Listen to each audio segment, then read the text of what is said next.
하나님을 예배한다라는 것은 세상의 돈으로도 살 수 있는 티켓이 아니고요. 하나님 앞에 기도할 수 있다라는 것은 세상의 명예와 권세를 가지고 얻을 수 있는 자리도 아닙니다. 우리가 오늘 하나님 앞에 예배하며 기도할 수 있는 것은 예수 그리스도께서 우리를 사셨기 때문입니다. 그렇기 때문에 예배의 자리에 있다라는 것 자체가 복이고요. 예배의 자리에서 예배를 드릴 수 있다라는 것은 하나님의 은혜와 복을 엄청 누리는 축하받을 분들이십니다.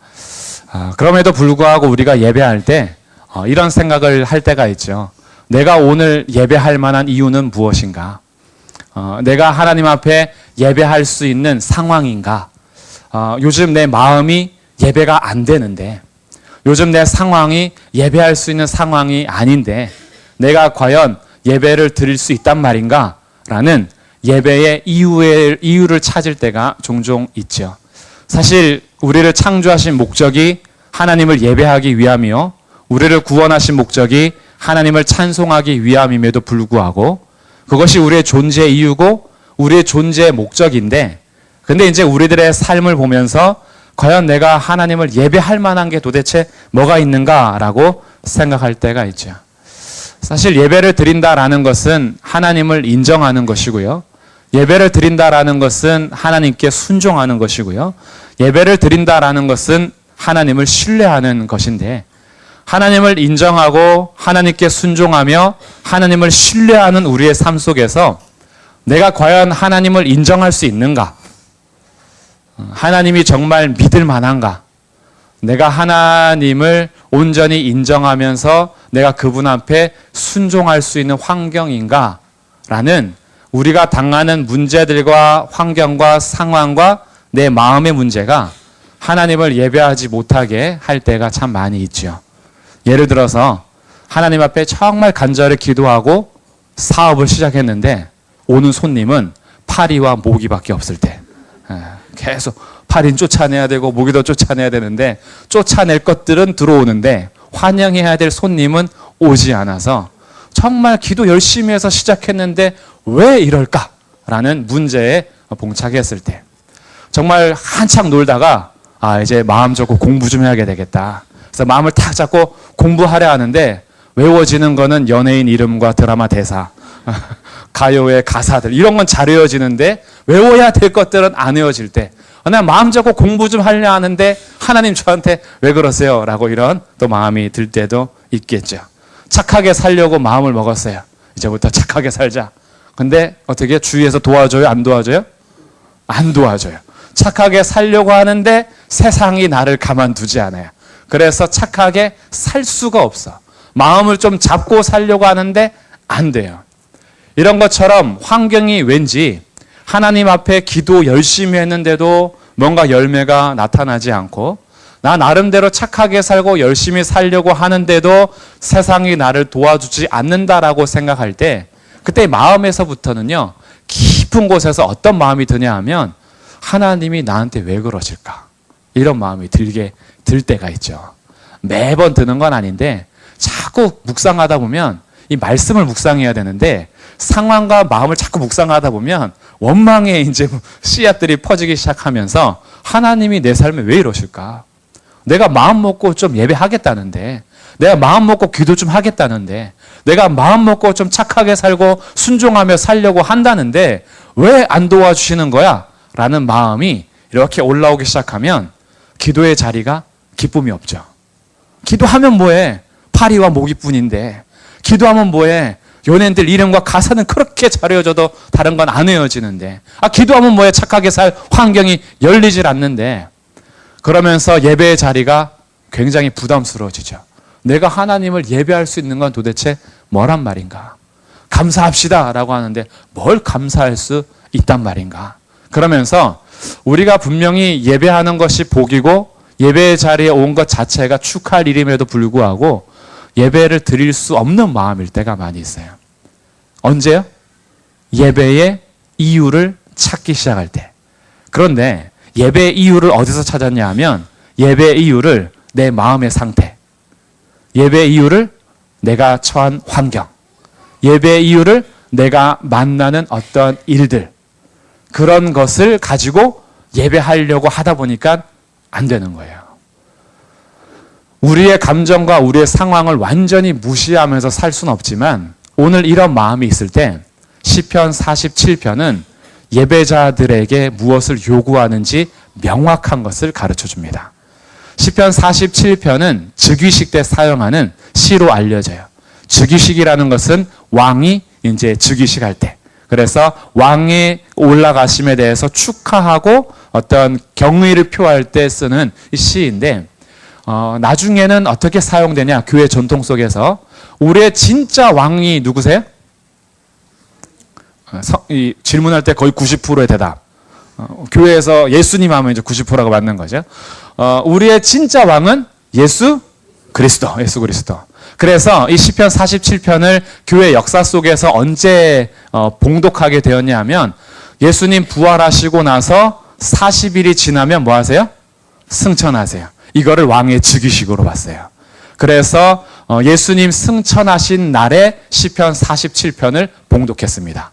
진짜 왕이신 주님 앞에 예수님이 승천하는 그 즉위식을 생각하면서 시편 47편을 봉독한 거예요. 그래서 이 즉위식에 쓰였던 이 시편이 도대체 우리로 하여금 왜 찬송하며 예배하라고 하는지 그 이유를 찾게 해줍니다. 그래서 오늘 우리가 하나님 앞에 예배하며 하나님을 찬송하며 감사할 이유를 내 마음이나 우리 환경이나 만나는 상황에서 찾지 말고 한번 시편 47편에서 이유를 찾아보시면 좋을 것 같아요. 자, 먼저 1절입니다. 1절에서 이렇게 선포하죠. 함께 읽어보겠습니다. 시작. 너희 만민들아 손바닥을 치고 즐거운 소리로 하나님께 외칠지어다. 아멘. 너희 만민들아. 이거는 모든 사람들에게 요구하는 거죠. 이 땅에 있는 모든 사람은 마땅히 손바닥을 치고 박수를 치는 거죠. 손바닥을 치면서 지금 찬송을 요구하는 거예요. 그리고 즐거운 소리로 하나님께 어떻게 해요? 외쳐라. 큰 소리로 하나님께 외쳐라 라고 요청을 하고 있어요.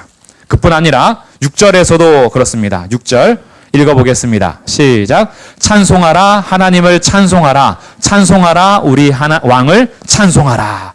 여기서도 요구하죠. 찬송하라. 찬송하라. 찬송하라. 찬송하라. 그러면서 우리가 하나님 앞에 손뼉을 치며 즐거운 소리로 외치며 찬송할 것에 대해서 요청하고 있어요. 그러면 왜? 왜라는 이유가 이제 2절부터 나오고요. 7절부터 나와요. 그래서 이 이유를 한번 보도록 하겠습니다. 2절 앞에요. 이유를 말해주는 접속사가 하나 있어요. 히브리어에는 이 왜냐하면이라는 그런 접속사가 있어요. 너희 만민들아 손바닥을 치고 즐거운 소리로 하나님께 외쳐라. 왜냐하면 지존하신 여호와는 두려우시고 온 땅의 큰 왕이 되시기 때문이다. 지존하신 여호와. 지존이 뭘까요? 지존이라는 것은요. 지극히 높으신 이런 뜻이에요. 지극히 높으신. 그래서 아브라함이 멜기세덱을 만났을 때 지극히 높으신 하나님의 제사장, 이 지극히 높으신 이 단어가 여기 지존하다라는 말인데, 옛날에 이 지존이란 말은 누구한테 썼냐 하면 임금이나 왕에게 썼을 때 임금님, 이것을 높이는 말이 지존하신 분 이렇게 하신 거예요. 지존자. 그래서 지존자라는 것은 왕이신 그분을 더 높여서 쓸 때 하는 말이에요. 지극히 높으신 분. 지극히라니까 이것보다 높으신 분이 있다라는 거예요? 없다라는 거예요? 없다라는 거예요. 지극히니까 제일 높으신 분이에요. 그래서 지존하다라는 것은 가장 높으신 분. 가장 높으신데 임금을 높여 부르는 말처럼 지극히 높으신 여호와. 그러니까 여호와, 우리 하나님은요. 세상 그 무엇과도 비교할 수 있는 분이 아닌 거예요. 가장 높으신 분인데 그분이 두려우신 분인 거죠. 우리의 이 땅을 다스리시는 주님이 우리 몸과 영혼을 쥐고 계시기 때문에 그분만큼 두려운 분이 없어요. 그리고 이분은 또 다른 표현으로 지존하신 여호와께서 온 땅에 큰 왕이 되신다라고 얘기하죠. 온 땅. 하나님은 단지 이스라엘만의 하나님이 아니에요. 하나님은 단지 대한민국만의 하나님이 아니죠. 하나님은 온 세상의 왕이 되십니다. 그냥 왕이 아니라 큰 왕이다 이렇게 소개하고 있어요. 큰 왕이다라는 것은 세상에 왕이 많이 있습니다. 왕이 많이 있는데 왕 중 왕. 그 왕 중에서도 가장 큰 왕. 사실은 그 밑에 있는 왕들은 왕이 아닌 거예요. 그러니 하나님이 지존자시며 온 땅을 다스리시는 큰 왕이 되기 때문에 너희는 손뼉을 치며 즐거운 소리로 외쳐라 라고 요청하고 있어요. 그런데 그렇게 지존하시며 온 땅을 다스리시는 왕이 우리에게 무엇을 하셨느냐? 3절 4절입니다. 여호와께서 만민을 우리에게 나라들을 우리 발 아래에 복종하게 하셨다. 하나님께서 택하신 주의 백성들을 높이 세우신 거예요. 이것을 다른 표현으로 하면 두 글자예요. 교회로 삼으셨다라는 거예요. 세상 만물을 발 아래 두시고 교회를 만물 위에 세우신 거예요. 그래서 하나님께서 만민이 마땅히 하나님을 찬양해야 하는데 이 만민 중에서도 특별히 구별하여 만물을 다스릴 수 있는 위치에 두신 자들을 교회 또는 성도라고 부르는 자들로 삼으셨다라는 거예요. 그래서 4절에서 우리를 위하여 기업을 택하시나니 곧 사랑하신 야곱의 영화로다. 이거는 우리가 택함 받은 이유가 우리가 뭐 잘나서 우리가 다른 사람보다 똑똑해서 다른 사람보다 더 가진 게 많아서가 아니라 사랑하신 이유 때문에 사랑하셔서 조건 없이 택하시어 우리를 기업으로 삼으시고 주님께서 만물을 발 아래 두시어 우리를 만물을 다스리는 만물을 충만하게 하시는 이의 충만인 교회, 예수님의 몸으로 삼으셨다라는 거죠. 그러니 찬양의 이유를 어디에서 찾고 있냐 하면 우리가 우리의 마음, 우리 마음의 상태나 아니면은 우리가 만나는 환경, 우리가 당하는 문제를 어떻게 해결했냐 안 했냐를 가지고 찬송과 예배의 이유를 찾는 것이 아니라 하나님이 누구시며 하나님이 무엇을 하셨느냐, 이것이 찬양과 예배의 이유라는 거예요. 우리의 삶 속에서 지금 문제가 해결되지 않아도 우리가 마땅히 찬송하며 예배할 이유는 하나님 한 분 외에는 무릎 꿇을 데가 없기 때문입니다. 하나님 한 분 외에는 우리가 예배 드릴 만한 분이 없기 때문에 그런 거예요. 우리가 문제 앞에서 그 문제를 예배하지 않습니다. 우리가 두려워하는 것은 그 문제가 아니에요. 우리가 두려워하는 이는 지존하신 하나님이십니다. 그래서 이유 불문하고 하나님이 하나님 되시기 때문에 우리는 예배하는 거예요. 그 하나님이 우리를 기업 삼으시고 백성 삼아 주셨기 때문에 우리는 마땅히 그분을 향해서 찬송하며 노래할 수 있는 거죠. 그래서 6절에서 이렇게 선포했던 겁니다. 찬송하라, 찬송하라, 찬송하라, 찬송하라. 7절 앞에도 왜냐하면이라는 이 접속사가 있어요. 왜 찬송하라 하느냐 이유가 나오죠. 7절 읽어보겠습니다. 시작. 아멘. 하나님이 어떤 분이세요? 온 땅의 왕이시다. 또 나오죠. 하나님은 온 땅을 다스리시는 진짜 왕이다. 그렇기 때문에 그분을 찬송하라, 찬송하라, 찬송하라, 찬송하라. 우리가 이 찬송하고 예배한다라는 것은 의지하는 것이고 신뢰하는 것이고 순종하는 것이라고 말씀을 드렸어요. 그렇기 때문에 그 하나님 앞에 나와서 찬송한다라는 것은 내가 지금 내 마음의 상태가 찬송할 기분이 아니라고 해서 접어들 수 있는 게 아니라는 거예요. 내가 만나는 환경이 맨날 팔이만 날리고 모기만 날린다라고 해서 예배할 이유가 어디 있어? 라고 할 수 있는 문제가 아니라는 거예요. 왜냐하면 하나님은 그럼에도 불구하고 온 땅의 왕이시기 때문입니다. 내가 하는 그 일보다 하나님이 더 높으신 분이에요. 내가 당하는 그 문제보다 하나님이 더 위에 계신 분이에요. 내가 지금 가지고 있는 내 마음의 상태보다 하나님이 더 높이 계시는 분이에요. 그래서 나는 내 마음을 주인 삼지 않고 하나님을 주인 삼은 겁니다. 환경을, 문제를 나의 삶의 주인으로 삼지 않고 높이 계시는 하나님을 주인 삼은 거예요. 내가 당하는 환경이 나의 주인이 아니라 하나님이 나의 주 되시기 때문에 환경이나 상황이나 마음과 상관없이 여전히 왕이 되시고 주가 되시는 하나님 앞에 찬송하며 예배하는 것은 그것이 우리의 진짜 사라지지 않는 이유다라는 것을 47편에서 왕이신 주님을 고백하면서 우리에게 예배의 이유를 설명해 주는 겁니다. 이것이 우리의 마음의 문제와 딱 맞았을 때는 너무나 좋겠죠. 근데 이것이 이제 싸움인 거예요. 우리가 하나님을 예배하느냐 예배하지 않느냐에 있어서 하나님을 인정함으로 그 하나님이 마땅히 예배 받으셔야 하는 분인데 우리의 마음의 상태가 그 하나님께 그래서 굴복하느냐 하지 않느냐로 내가 예배할 것이냐 안 할 것이냐 결정하는 것이, 그래서 내가 주도권을 가지고 있다라고 생각하는데 거기에서부터 이제 속는 거예요. 예배를 하는 주도권은 우리에게 있지 않습니다. 하나님이 우리의 예배를 받아주셔야지만 예배가 예배되는 거예요. 내가 하나님을 만나는 주도권을 가지고 있지 않아요. 내가 마음만 먹으면 하나님 만날 수 있지 않습니다. 내가 기도하고 싶을 때 기도하고 예배하고 싶을 때 예배하고 내 마음이 괜찮을 때 하는 거지, 내가 언제든지 가면 하나님 언제든지 나를 만나 주시는 게 당연해 라고 해서 내가 주도권을 가지고 있지 않아요. 언젠가는 아무리 외쳐도 주님이 내 예배를 안 받으실 때가 있어요.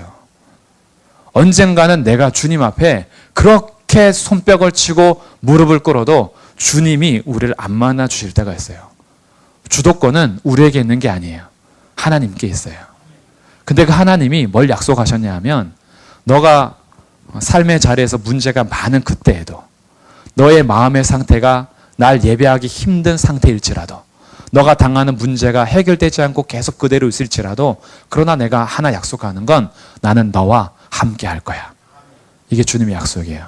왜냐하면 나는 너의 하나님, 너의 아버지가 되고 너는 내 백성, 나의 자녀이기 때문이다.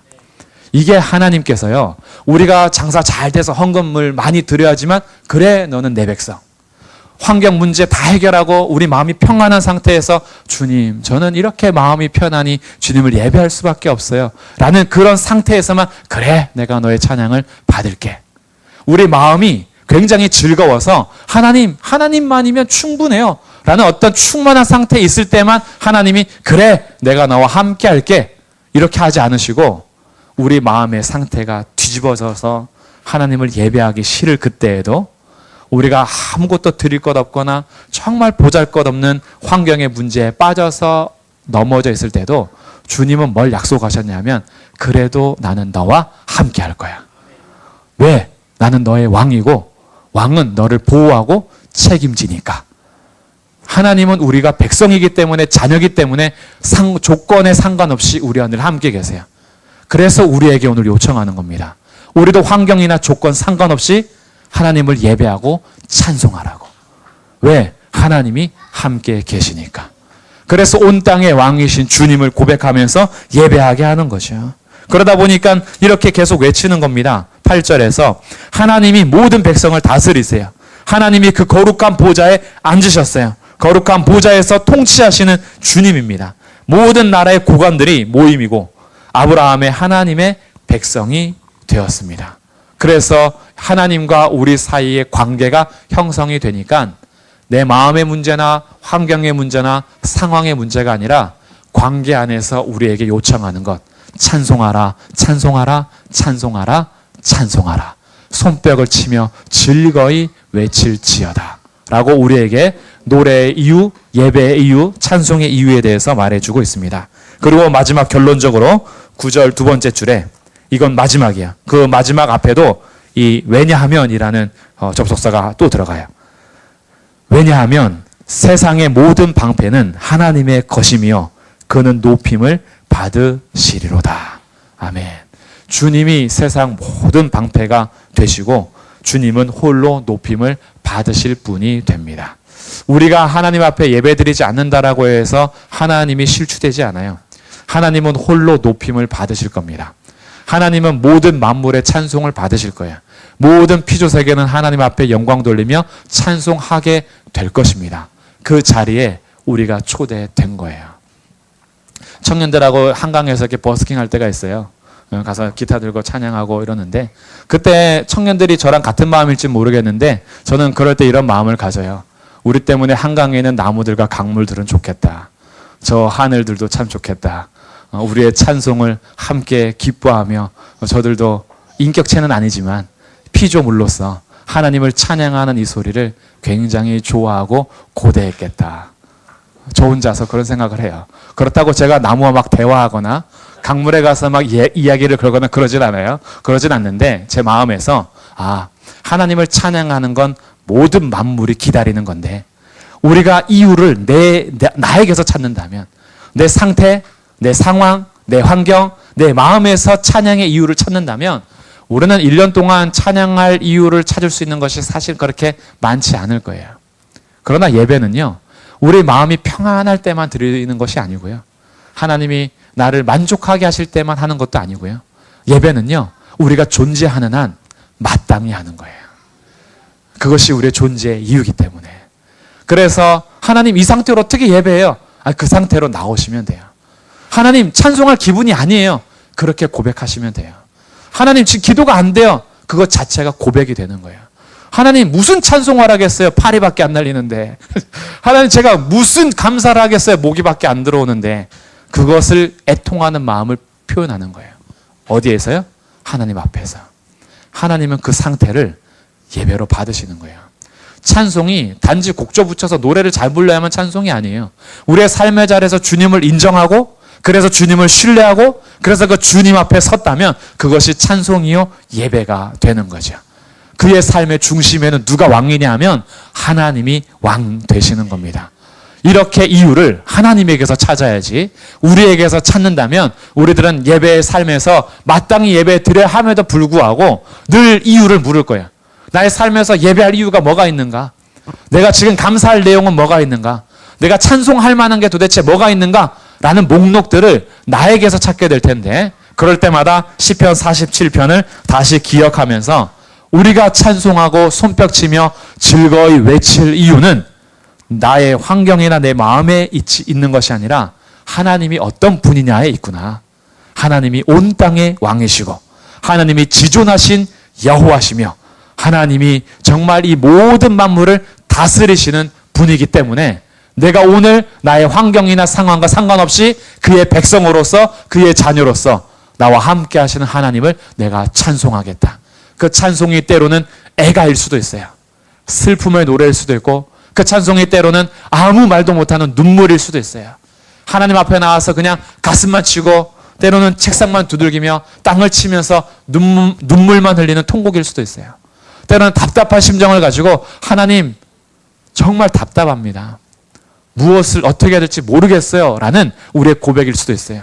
그러나 그것 자체가 하나님을 인정하고 하나님을 신뢰하는 가운데 하나님 앞에서 나와서 하는 찬송이라는 사실을 기억함으로 우리의 모든 삶의 자리에서 하나님을 찬송하고 예배하는 그런 예배자들이 되시기를 주님의 이름으로 축복합니다. 아멘.